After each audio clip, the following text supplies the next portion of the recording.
What started as a Saturday morning coffee date turned into a podcast where we chat about things like faith, family, finances, and so much more. In a world that is encouraging you to live your truth and to follow your heart, we want to encourage you to live devoted to the truth.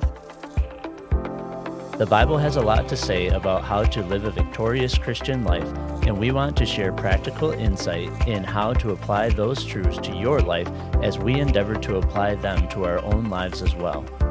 If you enjoy this podcast, please leave us a review and share these episodes with your friends so that you can help them live this devoted life too. Welcome to another episode of This Devoted Life podcast. We are so excited because we have our first guest today, Elizabeth Santelmann. So she is a really good friend of mine, but admittedly, we've actually never met in person. So she is an Instagram friend who I have just gleaned so much from. She's been an encouragement to me. And I know she's been encouragement to those who are in her community with sharing just some biblical wisdom and just trying to deepen not only her own walk with the Lord, but those that are coming along with her. So I am just really excited to have her here. She is an author, speaker, and the host of the Sunshine in My Nest podcast. She's also the creator of several homeschool curriculums.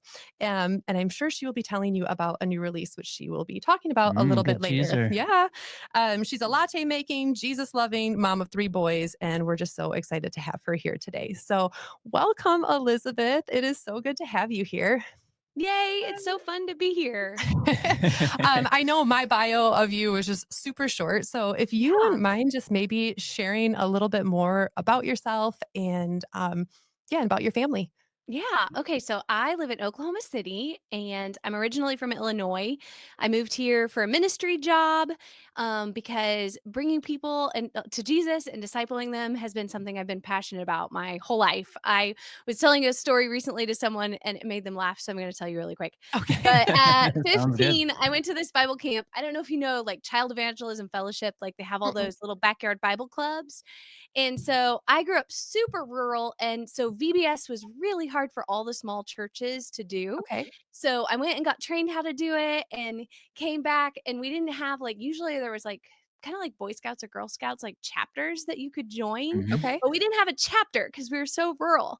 So it was just like cold calling all these churches. I'm like, hey, do you want us to come put a VBS on for you? And so all summer we were jumping around doing that. So I loved working with kids Awesome. and then ended up moving to Oklahoma City for a job like that. And I was only going to be here for a year, but then I met my husband and it's been 14 years now. And I couldn't be happier about the situation though. So. Awesome. So what does he do that's kept you in the area then?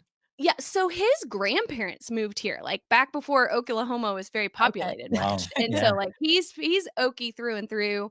I at family dinner, they're like, "Do you cheer for OU or OSU?" And, I took a 50-50 stab and guessed wrong, but he Oh kept me no, anyways. ostracized from the family. So basically, if you were to ever move away, it would be like uprooting him and you. Oh, yeah. No, when we were engaged, because I was not sold at staying in Oklahoma at all, and I was like, "Would you ever getting to know each other, would you ever consider living somewhere else?" And he said, "Yeah." Trying to get the girl, all that. Right, yeah. But then after he got married, he was like, "Well, I might be okay with Tulsa." I'm like, "Tulsa's still in Oklahoma."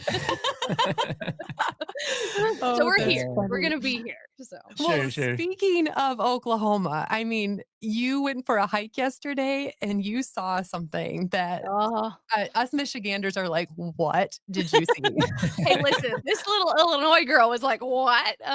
Yeah, so, I've picked up I guess it's called rucking, you put a weighted vest Yeah. on and you Yep. hike or you walk, and so I have this friend that was really into it, and then I got really into it, so I bought my vest and I was, headed out, and now listen, I'm gonna call them mountains in order not to offend the Okies, but, these are they're not Rocky Mountains, Sure, No. but compared to the plains, they do stick up a bit, you know? Yeah. Yeah. So, And again, there's compared to Michigan, they are definitely mountains because Michigan's about as flat as Well, you can get. my I don't mom know, is Michigan Hill from might take it, so. Well, Oh, okay, I don't know. yeah. My mom's from Alaska, and so when she Okay. moved to Michigan, I guess Oh. they took her for a helicopter ride, and they're like, "We're gonna show you Michigan's mountain," and they're like, "There it is," and she's like, "Where?" And they're like, "There it is," and she's going, where? And she's like, that is not a mountain, that's a hill, you know? Yeah. So I understand. Yes, yes. Well, Anyways, imagine, like, pictures you've seen of Israel, like, our mountains look a little bit more like that. It's very Okay. arid, very rocky. Yep, So, makes sense. I was like, "I am just gonna next level this hike, I'm gonna put my little weighted vest on, and I'm gonna, like, go, and I'm gonna summit this little mountain." So, Yeah. like, I was 4/5 the way up. I know that's very specific, but I want you to understand how close I was to the you're top. so Like, I close. could Yeah. taste the victory. And right in front of me was the biggest diamondback rattler snake that I have ever seen in my Oh whole my life. goodness. Yeah. And I was like, "Well, I will not be," and, like, I just backtracked real Yeah. fast. He I was mean, you like, can have how Uh, big do you think it was? Like 4 or Oh. 5 foot? Like, it looked huge. Probably, yeah, oh my he was a goodness. fat like, my friend whose family is from here said that's one of the biggest that he'd ever seen, so Yeah. he was a chunky boy, so No, he thank could just you. keep that whole thing all to Yeah, himself, did it, so like, did it do anything when it saw you, or was it no, no? and so here's what I've learned from friends that are from here since then. I guess they don't really attack unless they feel super threatened, Sure, and Okay. sure. they've stepped over them before, Oh and Oh, my then the goodness. snake slithers away. So it's not like I feel like do y'all have water moccasins up there? We don't, we no. Okay, literally don't have have any, anything. Okay. yeah, I think that You have there cold have weather, been so sightings of rattlesnakes in Michigan, but we've never yeah, I think it's seen called, like, the any. eastern rattler Yeah, or something something like like that, okay, that. I yeah. don't okay. know. So, like, where I grew up in Illinois, like, if you saw a snake in the water, you wanted to be as far away as possible because 'cause they'll, like, come at you, but I Sure, guess they're diamondbacks aren't that way, I guess? I don't know, I'm okay. not the snake person, so Yeah. Yeah, what a cool story, though. I mean, Yeah. Yeah, you it's survived, very you Oklahoma-y, I yeah, you guess. Yeah. made it 4/5 of the way there, and now you can summit it next time, Yeah. and Well, I love that you were rucking at the time. Yes. I was a baby wearing instructor for years Oh. where I would actually go to like a hospital and teach new moms how to wear their baby and like different baby carriers and different baby wraps. And the one thing that I talked to them about was how the weight of their baby was actually so beneficial for them after Yeah. giving birth because it helps like remineralize your bones and just Oh, the bone density and stuff. So interesting. when you said that you were rucking, I was like, "That is so neat," and I kinda wanna get a weighted vest now. Like, I Hey, think that's well join the super cool. sisterhood. yeah, Yeah. and I was gonna actually chime in and ask, do you have a certain brand? Because the rucking is actually very, it's a big thing in my mountain hunting world, so there's, Oh, okay, like, Go Ruck makes these, weighted vests that are okay. sponsor a bunch of podcasts that I listen to and stuff like Oh, that, so I cool. was just curious if you got anything special, or was it just like an Amazon purchase, or what? Yeah, it was Amazon. I asked my friend, I'm like, "What do you use?" And Yeah, she sent what she used, and she okay, said, yeah, "Just get something bigger than you think that you need." sure. And so I got a 20-pound to start off, and it Awesome. seems reasonable, so, Yeah. Can you yeah. add and subtract weights from it? I think so, but like I Okay. Yeah. said, I'm a newbie, like, this was, like, Okay. my 2nd ruck, and then Yeah. I meet a snake, so, Well, like, I yeah. I have seen so many women starting this now, and I don't know if Yeah, it's because of our age, like, I'm, like, eking up yeah. on 40 here, and so, like, all 40 of the years old? I have a couple years left, but Good. all of the women Uh, I see are starting to do a lot of Yeah, more, yeah. weight training and the Mhm, rucking and stuff like that, so maybe mhm. that needs to be my well, next. you know that you don't need any excuse for me. I will literally buy us a couple vests, before the end of Oh, the boy. night. I usually just throw Actually, he's weight already and bought them while we were Right. talking. yeah, yeah. Yeah, I usually just throw weight in my actual backpack. I Oh, okay. have sandbags actually that I will strap into it, but, You would probably laugh at him. He literally will be in, like, gym shorts with his backpack on, with yeah. his sand weights, with his mountain boots on, walking on our treadmill at, like, 100% incline. Yeah, Like, Okay, well, it's okay. 15 I know, it's the just max, teasing. yeah. Now, I will say though, James, like, Shanda's onto something because, it is distributed. You know how, like, for baby wearing, you want a baby Sure. harness or Mhm. like, a carrier that, like, helps distribute the weight? Yep. Like, when you're lifting it, it feels like a lot, but once you get it on, Yeah. like, You're you're balanced. probably doing way more than those of us who are wearing these vests are, but because it's, like, Right. all in the back in your Sure. backpack. Yeah, So no, that makes sense. that is Yeah, it true. would be good training 'cause, But I, Linda, I remember after I had our second, I hadn't worked out hardly at all, but then I was, like, up, like, wiping fan blades for my sister, and there was a mirror. I was like, "Dang, my legs look good," but it was from, like, carrying those babies everywhere, so, yeah. Oh, that's I awesome. love it. Well, I baby wore so much with my first because he would not sleep. Like, Oh. literally every nap was in a baby carrier Yeah, because yeah. I had gotten to the point where I was just in tears. He would not sleep. I was Mhm. exhausted. And James one day was like, "You will not ruin him if you just hold him." And Yeah. so every Aw. nap for the first year of his life was in a baby carrier. And it seemed Oh. like with each consecutive kid, I baby wore less and less, but I Mhm. think it just was because there was so much going on. They Yeah, didn't the dynamics of the need it as home and much, yeah. but yeah, those What were a sweet. good daddy, though, to be like, "Just do it." Like, Aw. He's like, "You can keep talking." Right, right. Yeah. It's really funny because so I grew up, basically with 2 sisters, and they were actually quite a bit older than me, but I essentially had, like, 3 moms, my mom and then my 2 older sisters. So, even though I'm into a lot of really manly things and, I really enjoy the outdoors and all that stuff, I do like, I kind of cheated because I grew up around these women and they kinda taught me what to look for, what not to do, and I give a lot of unsolicited advice to you sometimes. Sometimes you're just like, "I'm just venting right now, just listen I to me," don't need but you to yeah. fix it. But But yeah, anyways, thanks. I've heard uh, the best husbands are the ones that grew up with sisters, Yeah, so, yeah. there you So our go. son is actually in good shape then oh, because yes, he's he got has 3. 3 sisters. Hey, look at that. He doesn't love it right now, though. Right. Aw. Yeah. So I mean, you have 3 boys, and Yeah. it's so funny because I always thought that I wanted to be an all-boy mom, Mhm. Okay. and now I've realized very quickly why God gave me 3 girls. So what is it like being a mom of all boys? Like, do you love it? Is it pure chaos? Is it I don't know. Tell me about it. So I went back to meet people who knew me as a teenager and hadn't seen me since I'd become a mom, and they're like, "Wow, 3 boys, we never imagined you with that." So, like, this was as far from my imagination. I was hoping and praying for 1, but That's I grew up funny. my mom mostly had girls. I came from a Okay. family of 6, and then I had 6 nieces before there were any nephews introduced into the chat. So, like, I Wow. was, like, well-versed in, like, crafts Yeah. and story time and sparkles and hair and, like, all that stuff, and we're like, "Alright, we're having a boy," when we got our first, and then we had Right. our got pregnant with our second, we're like, "Alright, we're having 2 boys," and then by the time we had our third, we found out early. I'm like, "I can't handle the suspense. We need to Yeah. know what's going on." And, so when I opened that email and it said, "A boy," we both just started laughing because 'cause we're like, "Yeah, of course it is." So but, this sums up what it's like to raise boys, I think. So, my husband grew up with as one of 4 boys, and, he also had 2 sisters, so we both came from families of 6. Wow. Okay. Mhm. But I called him one day and I'm like, "Babe, like, one of them just tackled the other one, and, like, they both seem happy about it, but, like, is this just how it goes forever?"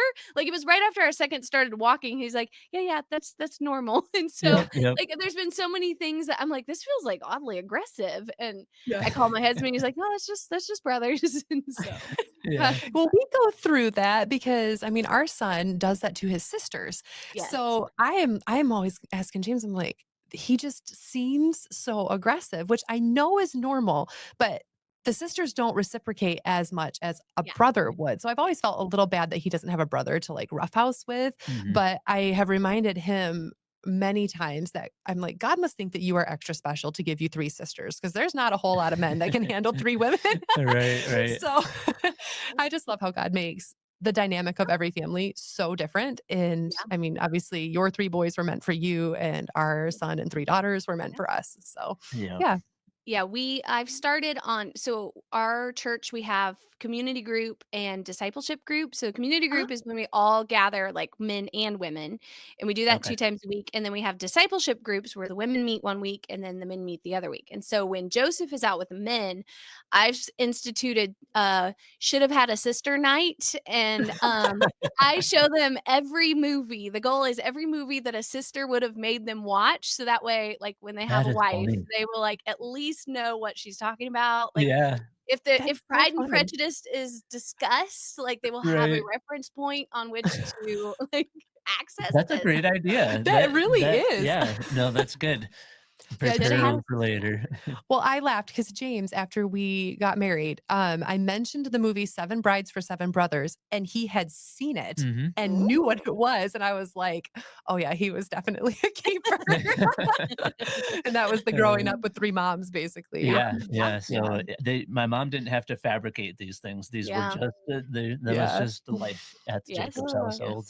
Yes. So, well, we are kind of winding down with our school year now. So, do we want to maybe jump into the topic that really we were planning on talking about on the podcast today? And that is just keeping the momentum going towards the end of the school year. Because it is so easy this time of year to really get burned out. Yeah. In Michigan, I know that it's been a long winter, and as the days get nicer, my motivation Mhm. to do school gets less and less, so I just start taking it outside because I'm like, I Mm. can't sit inside and look outside and see it nice. Yeah. So what are some ways that you as a homeschooling mom try to kind of keep this end of year fresh without hitting burnout? Yeah. Well, so part of it is like is going to be kind of geographically different. So Mhm. Mhm. in Oklahoma, our July and August feel like the second long winter because it's so hot Oh, outside you don't want to be out. And so okay. we usually Interesting. start school really early in the year. We start in like July, August, Okay. usually mid-July, and then we'll take a break in October and then we start again. But this year's a little bit different because, the kids actually wanted to take a Christmas break. Usually we just like because the weather's bad, we keep on going. Okay. Mhm. Um, but oftentimes we're done by the time the weather turns nice in April Okay. because I don't want like, if the weather's nice outside, we just wanna go enjoy Yeah. it because it's about Yeah. to get super, super hot again. But for me and I think you mentioned you do this too, like, for Mhm. me, at the end of the year, planning for the next year is a big motivational piece, Yeah. which is why, like, we're about to talk about curriculum stuff too, Yeah. because, like, writing and putting it together lesson plans and starting to note, like, what went well and what didn't go well this last year, and instead of waiting all summer and then starting to make some decisions, like, making those while all of the information is still fresh in my mind Yeah. has been so helpful, but then, like, the momentum, because I get a lot of energy from planning things, and Mhm. so the momentum of, like, "Oh my gosh, yes, next year is gonna be so amazing," like, some of that energy leaks into the current year and, like, finishing strong and, like, putting that, like, great end mark on the school year. What about you? Sure. Absolutely. Well, it's funny because a lot of people would think that planning for next year would actually steal from the current year. But Mhm. really, I mean, you just said it and I'm going to second it. It energizes me to keep Mhm. going. Like where I'm sitting right now, I can actually see a stack of books that has been coming for Ooh. next year. And it's huge. Like there's like 2 stacks, and my 4-year-old was knocking them over accidentally earlier today. But seeing all those books coming in for next year is super motivating to me, and I am just like, "I can't wait," but it also just reminds me why I love to homeschool and Mm. re-energizes, like, today's school. Yeah. Yeah, Yeah. yeah. Is there a certain book that's come in that you're most excited about? Oh, that's a really good question. I don't know yet. There are some Okay. books more that I am. Well, actually, I take it back. There have been a couple books, and we talked about them on the podcast actually, because next year, our son starts some of his own like personal spiritual development books. Mm. And so there have been some that I have been pre-reading for him. One, it's called uh, I ooh, do you remember what it was called? It's like Oh, praying in the Bible? Praying the Bible, I think Mhm. is what it's called. Okay. Yep. And then there's another one, it's Spiritual Disciplines of the Faith or something like that. And so I've been reading through those books. It's by Donald S. Whitney. So you can look up the author, but I can't remember the titles right now. Yeah. But those have been good because I've been pre-reading them because I wanted to make sure that obviously if I'm putting something that is going to inform his faith, that I need to make sure that Mhm. what I'm putting in his hands is good. And so far, those books have been phenomenal. So That's those I have great. been excited. And then there's a couple that I am more vetting because I wasn't entirely sure that I loved the book choice. So that's just kind of been part of, schooling is making sure that I'm pre-reading the books and Mhm. making sure that what I'm giving to my kids is good. So I know that you have spent tons of time vetting books recently because you came out or are coming out with a new curriculum on medieval time period.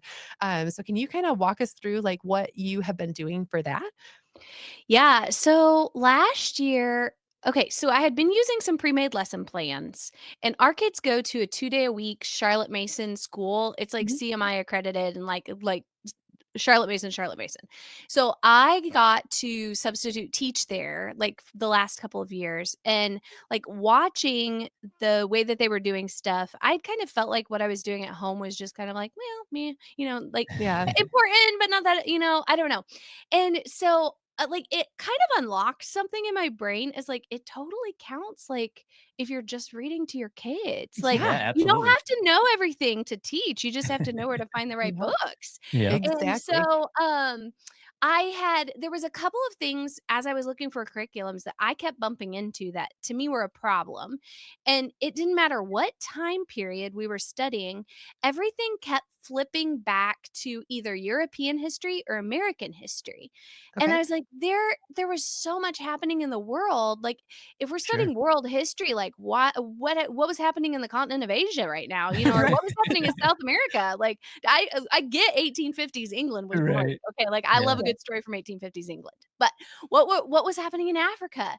And Right. so I put together lesson plans. I started like looking for all of these books that like stack up like what was happening in each time period at that, at the same time. And Shanda, I know you've done like some alviary stuff this past Mhm. year. And so has Book of Centuries been part of that? Yes. So Dawson has been doing one for a couple years now because we Okay. started one with A Gentle Feast. But this year, Oh, I've actually been really bad about remembering to have him put something okay. in his book of centuries. But yeah, he just did this week put several people in. He likes to do people. He doesn't do Okay. events or things like that, but he likes to do the people. Very Yeah. cool. Yeah, so, like, watching my kids, like, before we had started I started it when they were way little, and I Mhm. actually encourage people I know Alvieri says wait till they're, like, 5th or 6th grade, and Yeah. that if you're gonna buy the hardcover volume, yeah, probably do that because like, Yeah. they rat them out. But what I started noticing is my really tiny kids, like, their eyes were lighting up because we put Bible characters in there, and we put, Yeah. like as we're doing devotions, and we put, like, all these things in, and they're like, "Oh my gosh, like, this and this was happening at the same time," and, like, it's Yes. Yeah, kinda and like it comes Yes. alive to mind-blowing them. moments. So it's like, okay, if we're studying all the continents, they're gonna get to line these things up, and, like, Mhm. it's gonna make sense to them in a way that, like, it hadn't fully made sense to me until Yeah. we were reading it, and, like, my Mhm. dad was a history major, so, like, we knew history really well, but, Yeah. like, not as well as I think as my kids are because of, like, filling out these timelines, and so Yeah. it has been so much fun for us, and, like, so for medieval history, I've been pre-reading. I had no idea, like, there was a golden age in Africa, like, where Africa was, I like, didn't the know Interesting. that. dominant continent while Europe was in its dark ages, and I'm like, Wow. "Why didn't I ever learn that in school?" Why And do we not know this? Right. I don't know. And, like, it's so hard to find like, wouldn't that makes for some cool stories? Like, Yes. Yeah. there's, like, this emperor named Mansa Musa who, like, they figured out how to get across the Sahara Desert, like, when Wow. without any sort of technology and, like, no water like, they could navigate it. It's Y incredible. yeah, so is that Um kind of that exploration kind of what spurned that golden age, or was there something else that happened? No. So they were sneaky. They found gold in Africa, and so they were filthy rich, but Really? Oh. they it was like this super carefully guarded secret. They wouldn't show anybody where the gold Wow. mines were. And so what ended up being the fall of if I understand correctly, is like somebody ended up figuring out where they were at. So they were like thriving and successful and wealthy for as long as they could keep this like really like it was like their own conspiracy theory because like a lot of people were in on it, but like it Yeah, wasn't like you couldn't tell it broadly. So yeah. Yeah. that's funny. So obviously, it probably wasn't the whole continent of Africa, but was there like a specific location Yeah. that this was happening in? So this would have been on the middle west coast. Okay. Okay. And so that's the other thing that's really fascinating from a faith perspective, and especially with a lot of the conversations that are happening culturally and politically, Yeah. like that you have like that particular culture was very Muslim, but at the Mhm. same time, some of the greatest Christian theologians that came from Northern Africa, Northeast Africa. And so Yeah. like people who we quote all the time, I had no idea they were from Africa. And so like kind of part of what we're doing in the curriculum is like it's a lot of holding both and, like, you have the strongest Christians creating some of the best theology of the early church that Sure. are coming from here, and then you also have, like, some really strong Muslim roots starting to spring up here, and Hmm. it's so cool. I'm sorry, I know I've said the word cool way too many No, times. but you can tell that you're passionate about this, Yeah, and obviously, like, I mean, I've done a ton of homeschool curriculums over the course of the past Hmm. 7 years, but when I hear someone who is so passionate and can yeah, articulate her passion for it, I mean, I can already tell that the curriculum is gonna be amazing because you've put so much effort and just love into it, I Yeah, guess, and like, you we love put you it. on the spot, and Yeah. you're just nailing it. yeah. So this is great. Well, okay, so it gets better though, y'all, like, Great Wall of China was going up at the same time. Sure. Yeah. Yeah. Maya, Aztec, Incas, like, all during the Middle Ages. So when you're thinking about castles and knights and, like, monasteries and, like, all these kinds Yeah. of things, like, all of those things are happening simultaneously. The rise of Islam, like, Amazing. Yeah. it's so interesting to think about it, so That is really fascinating. I love that. Yeah. Yeah, and you hear so much talked about, like, kind of the 1900s, and then obviously the past, 2 or 3 decades with just the Industrial Revolution and then the Mhm, technology era, mhm. but really, I mean, that think of what all happened during the phase of history that you're talking about that really shaped us Mhm. into what we are Mhm, today. It's Yeah. amazing. I know Dawson studied, Marco Polo this past year, yeah, and he just loved the relationship that he had with the Khan of China, and he just, like, mhm, kept talking about that weird relationship because, like, I guess he was actually a servant, but he was also a friend, but he was kinda there against his will and wasn't allowed to Hmm. leave, but yeah, and so it's just fun to see yeah, what our kids grab onto and just really, um, it makes history come alive for It them. does, yeah, Yeah, it's biographies definitely do that, yeah, I mean, people's stories are very compelling, yeah, usually, unless aren't relevant enough to, yeah, even be learned about, but yeah, it's, yeah, I remember, as a child hearing about, Patrick Henry and the Patriots mhm, and stuff and, mhm.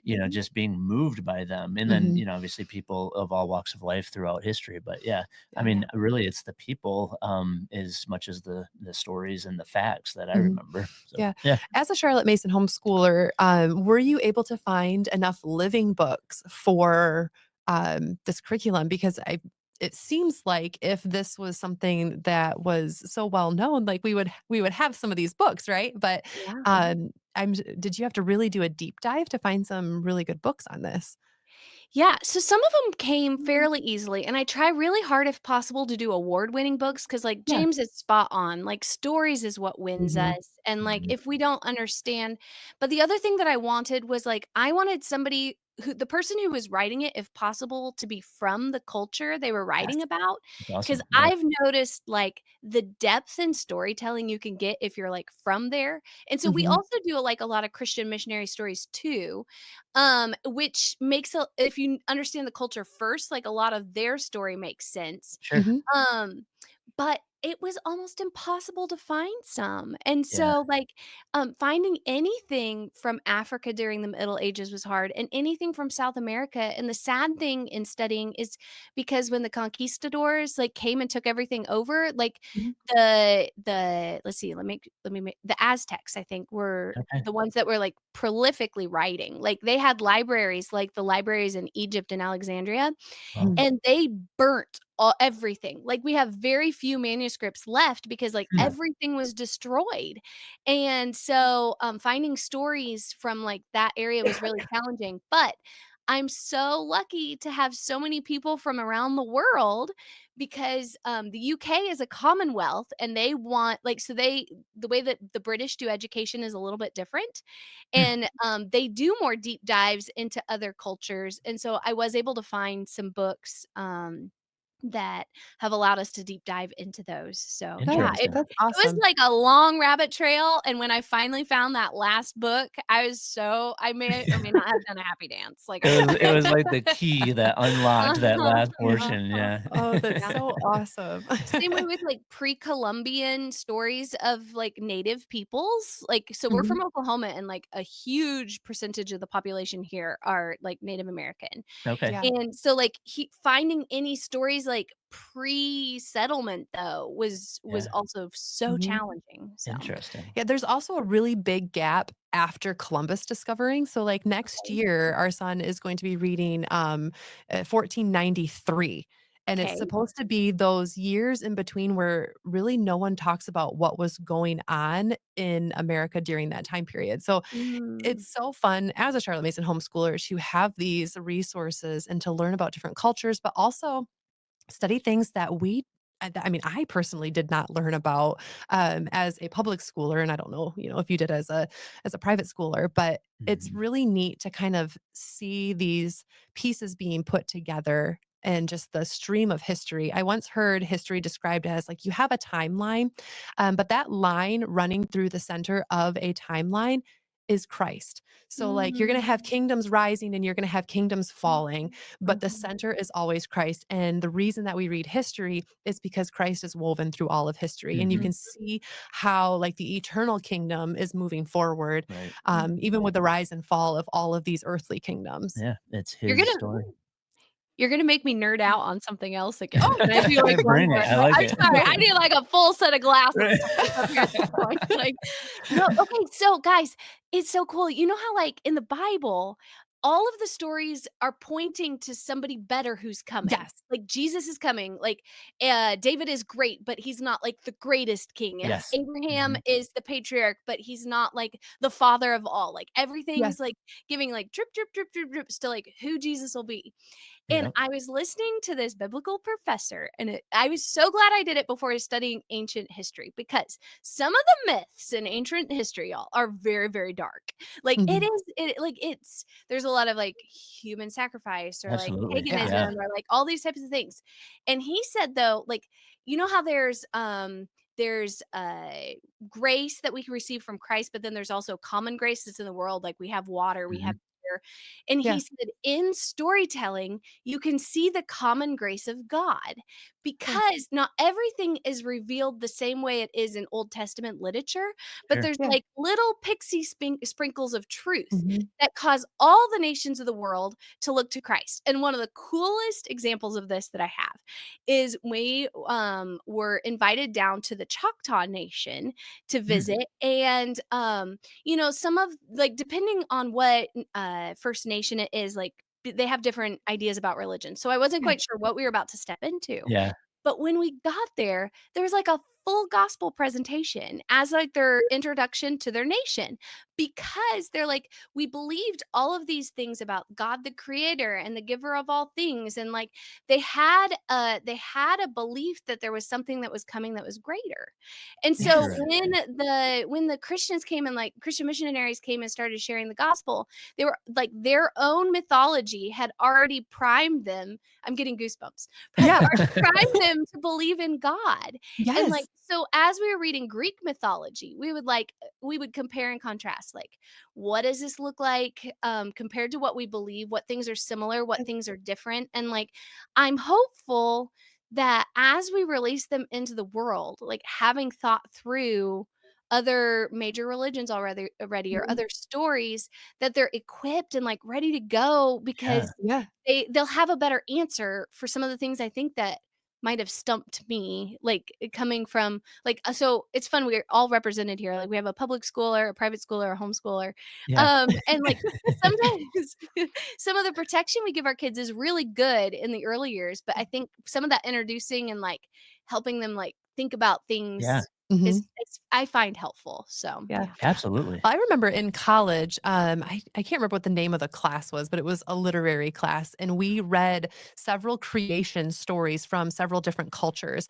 And I remember the Mm, teacher being like, "All right, guys, do you have any thoughts on this?" And I raised my hand and I said, "The one thing that I can see from every single culture is that all of them are representative of the biblical account of creation. mm, Whether they were made from corn or from dust or something, like a God, a creative being created from a physical object man.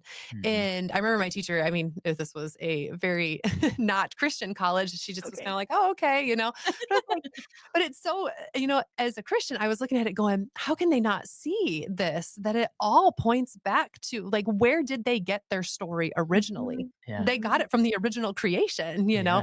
And Yeah. even our son said that just recently because we studied, early American history. So we have read a lot Mhm. about like indigenous people and their belief system. And our son was like, man, a lot of it sounds like biblical accounts. And I was like, Mhm.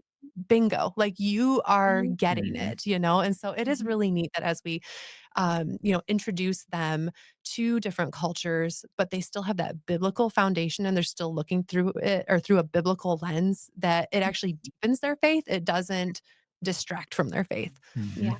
for sure. Yeah, definitely. So, okay, well, That was good. I'm that was glad you nerded out on that. I was like, do we wanna jump back into, like, Uh, how we finish out the homeschool year Yeah, yeah, strong? I let's do don't it. know. Yeah, well, it's funny because yeah. I, am actually going this week to a homeschool conference, and Ooh. so I love doing that this time of year because Mhm. once again, this one is with a delectable education. It's down in Tennessee this upcoming weekend, and every time I come back from a homeschool conference, and I love going to one in this, like, weird springtime because not only does it make me excited for next year, but I come back re-energized for the remainder of our school year too. So I Yeah. don't know, do you speak at any in the upcoming future, or are you going to any? Yeah. Um, Well, I mean, I've spoken a few. Ours have usually been in May, but I do okay. try to do like some sort of continuing education every year as a homeschool mom because Mhm. I don't wanna ever just, like, sit and float, There's so Yeah. much to learn about all of it. So, like, Mhm. last year, I do feel like that helped. I did, CMI with the Alva area does, Yeah. a core teachers training, and so it was like it counted for 32 hours of teacher training, I guess, and Oh, so, Okay. nice. Yeah. that was really it was really encouraging, again, just, to like, dig into some things a little bit deeper. Like you said, it does end up inspiring you t as Mhm. you're, like, trying to finish out the year. And I love that, like, get outside and to I think it also helps us see, like, what are the essentials and, like, Yeah. I do think I approach nice days and stuck inside days very differently. Me Um, too. and so Yeah. like, but okay, so from the beginning, one of the things that I've done is like for each kid, I pick a problem area. And if we've done that particular subject or worked on that particular area, like I consider it, we have had a homeschool day.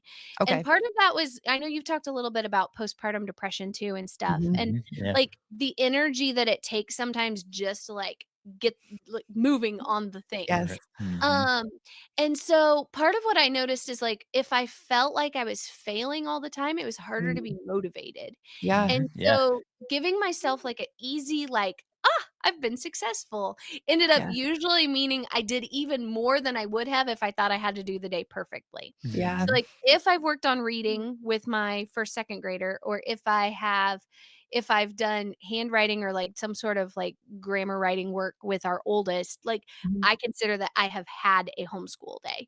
Yeah. And, Yeah. again, oftentimes, like, once you get started, it's like setting that timer for 5 minutes and starting to clean, usually clean 30 minutes after that, you know? Yeah.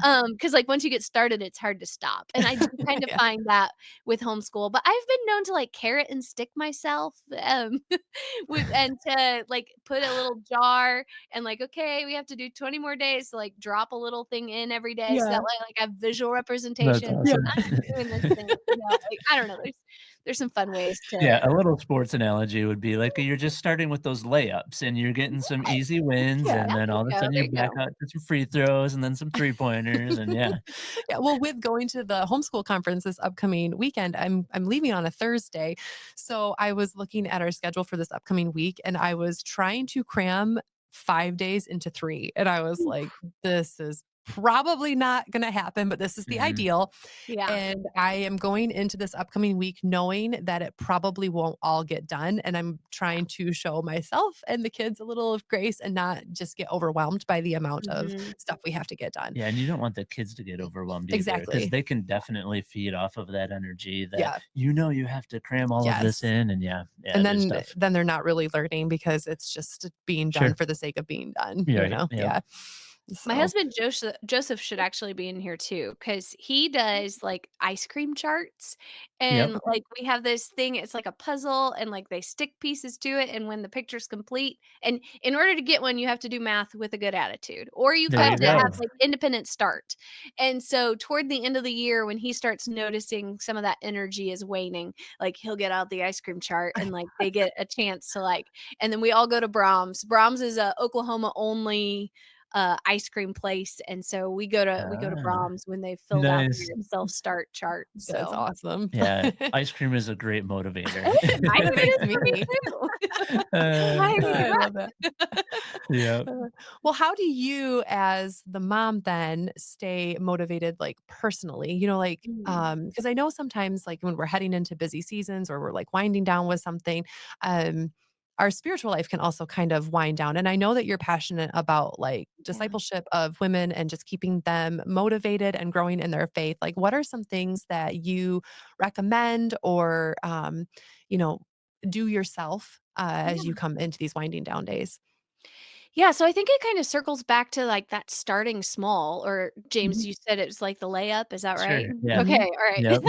And so, like I think sometimes we can get this idea of like what the ideal quiet time or the ideal Bible Mhm. study time looks like. And again, maybe this is just me, but if I don't hit the ideal, then I Mhm. feel like I'm failing. Sure. And so a big thing for me in that too has also been to be like, okay, how do I take this down to the smallest form? Because the Bible says that his word doesn't return void. Yeah. But we Yeah. also know through human history, we've not had copies of the Bible at our fingertips, and that hasn't kept people from being strong in faith. And so Mhm. what does it look like to engage with, you mentioned the spiritual disciplines, what does it look like to engage with Mhm. those on a daily basis, but it doesn't have to hit like that ideal day type of Mhm. thing. And so I had this kind mom friend at church one day. Like she could probably sense I was overwhelmed, or maybe she just remembered what it was like having two kids. And so at the end of her baby shower, I was one of her hostesses. She slipped this little notebook. It felt like the churchy equivalent of a drug deal, honestly. So she like tucked this little index card notebook into my hand, and she's like, "Hey, when I don't have time for Bible study, I've just written some verses on these cards, and I just like flip open to one and like think about that for the rest of the day, and like Yeah, that's my that's really quiet good. time." And it transformed the way I looked at Bible study, and it's kind of what the email curriculum that Shanda was referring to has turned into, Mhm. because I came home and I've memorized books of the Bible, y'all, and, like, I came home and started crying because I couldn't think of any Bible verses to put in my Right, notebook, yeah. Oh, because it's like yeah. my brain was just so fried. Ugh, I Mhm. understand. It's so fried. And so my gift to local people started being like I would make little notebooks after I started finding verses to put in mine.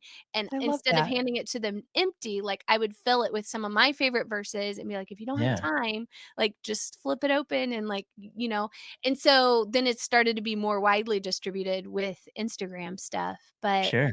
and same way with prayer, like, I had this Mhm. idea because of all of these faithful Christians. We read so many Christian missionary stories, which were so inspiring to my faith as a kid. But I think it also gave a very static idea of what prayer needed to look like for me. And so, like, I grew up with the story of praying Hyde, who they said, like, his knees were all roughed and calloused because he was Uh, kneeling by his bed and praying so much. And I'm like, I don't have time to kneel and pray. Like, my newborn is sobbing at 6 o'clock in the morning. yeah. And so, like, learning to turn my concern for a friend into prayer, or like some of Mm, these like tiny tiny moments. And I feel like in those tiny little things my faith has become stronger, because it's easier to fill a glass with a drip, drip, drip, drip, drip mhm. than it is bursts of water. And Right. so, like, doing tiny, tiny things. There's a poem, you've probably heard it, Shanda, because it's very common in The the little drops of homeschool water. movement. It is, yes. It is my favorite Maybe poem. we talked about it on the but it's so true, like, the sands come through an hourglass a Yeah. tiny bit at a time, and you don't have to get a dump truck load in order to have it to have it count or to make a Mhm. difference. Well, the Bible talks about being instant in prayer, and it also says to pray without Mm, ceasing. And I think mhm. about those 2 verses when it comes to just being busy. And it's like, if something is going on right now, I can pray, and it doesn't have to be long. It's like when a friend texts and, something has happened, it only takes a few moments to lift them up to the Lord. And obviously we want to be able to take time to just like bathe in prayer too, Oh, but yeah, yeah. those little prayers throughout the day are what sustain us in these really busy seasons, especially when there's like little kids. Yeah, Yeah. and I think they can almost be the most genuine times too. Oh, Not absolutely. not that the other times are disingenuous, but Yeah. just they're just real and they're Mhm. raw, and we shouldn't be paralyzed by perfection and need to have this idealistic thing. I mean, this is real life that we're living, right? Mhm. It's not like you can just fabricate all of Yeah. these things, especially with little kids at home. Yeah, like what you have talked about just makes me kind of chuckle because when we had like real little kids and I was just feeling completely drained, I came up with what I called my 5-5-5 plan. And Okay. it was I can find 5 minutes and Mhm. I can find 5 minutes to pray. I can find 5 minutes to read my Bible and I can find 5 minutes to read a book. Even if it's just like one page, Mhm. like Mhm. those little drops will add up. And I mean, Mhm. most of the time it didn't even equate to 5 minutes, but I was like, in my super busy day, if I can't find 5 minutes, then we're just like way too busy, you know? Mhm. Mm, mm. So yeah. Or on the days where everybody's throwing up, like, there's Yeah. such gospel rich or, Yes. scripture rich music that you could Yeah. just Yes. turn on in the background and get that vibe. Yes. You both strike me too as, like, high feeler type of people. Is that accurate? Like, Actually, no. okay. I am very well, Are you I more think analytical? so. I am definitely more yeah. analytical, but I Okay. also have that kind of I don't know what the right word, softer side. Yeah. And Okay. I think my emotional intelligence is, higher, because of, kind of how Yeah. I was raised and things like that. But Hormones completely took me by surprise because I was the type of person who was, like, very even keel, like, Okay. very kind of maybe type A little bit, yeah, and then when I had kids, I was like, "What are these things I'm feeling? I didn't know I yeah, felt like this." So I've become more feeling you as a did. Yeah. mom, like, he Okay. literally was like, "Where did my wife go?" Yeah. Where did you take her? I need her back. Ah. Well, But yeah. so for me, I'm like a high feel person. So like if I have a friend who's going through something, like Mhm. it's I feel like I'm more likely to cry from somebody else's story than I am something happening in my own Yeah. life. Yeah. I could Yeah. see And that. so Yeah. if a friend tells me something that is really hard, like I'll think about that like the whole next day. It just like pops up in Aw. my head like over and over. Hmm. Something that was really encouraging to me, and I don't know with the more analytical way y'all are, if this'll help or be encouraging at all or not, but, like, there was a verse that talked about, like, how the Spirit intercedes for us to the Father Mhm. with groanings, and I'm like, "Oh, groanings are not words." Like, I had Mhm. this idea, like, I had to think words to God in order to Sure. pray, because, like, that's Yep. how I was Mhm. doing it in group context. Interesting. But, like, Yeah. if the Father can hear the Spirit's groanings Right. and Mhm. counts that as prayer, like, can He hear my groanings and, like, see how overwhelmed I am for my friend's situation? And, Yeah. like, when I don't have words to even know what to say about this, to turn get like, with since the Spirit lives inside of me, can He turn that to prayer? And I feel like a different level of my faith, happened when I realized, like, I didn't have to use, like, all the right churchy words to Yeah. Mhm. Yeah. God either, and I so remember that very distinctly after our miscarriage. I remember Mhm, just sitting there and crying with the Bible open on my lap, and I'm mhm, like, "I can't even read right now, yeah, let alone pray." yeah, But I remember thinking that verse, though, where I was like, "I don't need to." Like, God mm, knows what is going on. He mm, knows what I need. He knows that I desire to yeah, have his help, Mhm. and I just kinda, like, sat there and basked in that. mm, So I know exactly what you're talking about, and it is very powerful. Yeah, and like your comment about churchy things, yeah, I mean, mhm, it can become very like Pharisaical, where you have to like check these boxes or you have to say these words or whatever, right? Yeah, Yeah, like, if you yes, yeah, don't say it's me. amen, is your prayer not done? Like, right. Oh, Yeah. yeah, mm, No, I love so it. I love that you shared that because it is, yeah, I would say in general, I feel way less than I should, and mhm, just one thing because I will. like when I'm driving, when I'm, by myself, I never ever listen to music. I'm always trying to Mhm. learn. I'm always trying to, listen to audiobooks or read books or, listen to podcasts, things like that. And sometimes I'll just stop myself and I'm like, I Mhm. need some music. I need some emotion Mhm. brought into my life. And then, Mhm. like you said, as you're praying, that just raw emotion can be so powerful. Yeah, and I pray regularly that God will give me more empathy and more compassion Mhm. because Mhm. I know that I parent better when I can think about things like from my kid's Yeah, perspective or just realizing that, I mean, I'm a sinner just like they are, Yeah, and I need yeah. Jesus just as much as they do. absolutely. And Yeah. so like I said, that's something that I actually pray more for in my own life so that um and just become more like Christ, because he took compassion, like he looked unto the field and it was white as with harvest, and he had compassion unto these Yes. people, like he Yeah. saw that they were hungry and that they needed food and took compassion on them. And Mhm. yeah, Yeah. like He was moved with he was compassion. moved with Yeah. Yeah, compassion. yeah. Usually the Bible, I can't say every time, but, most times when the Bible talks about compassion, it literally uses the phrase "moved with compassion." Yeah. So there Mhm. is, like, an action, that's Mhm. involved in that. Yeah, Mhm. that's really good. Yeah. Oh man, well this was good. Like This was fun. Yeah. I have enjoyed chatting with you and I hope that, the people who were able to listen in on this conversation are able just to feel encouraged. Not Mhm. only like maybe if they're homeschoolers with their upcoming school year, but if they aren't just able to continue to grow in their faith and just to know that there are men and women out there who are trying to walk with Christ and that it will encourage them to do the same. Yeah, and this Yeah. was kinda extra fun because, and I mentioned this to you real briefly before we started, but I really knew nothing about you at all, and so it's always fun to meet new people Yeah. and Yeah. to learn a little bit, about other people, but, Yeah. did you have any, list or certain things that you wanted to, get out, I guess, during this podcast Yeah. or share? Or do you have a book that you've been reading that you wanna Ooh, share? Yeah. a book I've been reading. Oh, let's see. I'm trying to think, like, would you like a novel or a nonfiction? I would Whatever. say both. Yeah, whatever Yeah. you Both. want to share. Okay. So we just finished Runner in the Sun, Oh, I haven't heard that for one. Mm. school. It's in the Alviary. It might come up at Okay. some point. I found Okay. that out after, like, it was part of my research last year. But it Okay. is such a fun story. It's about this boy.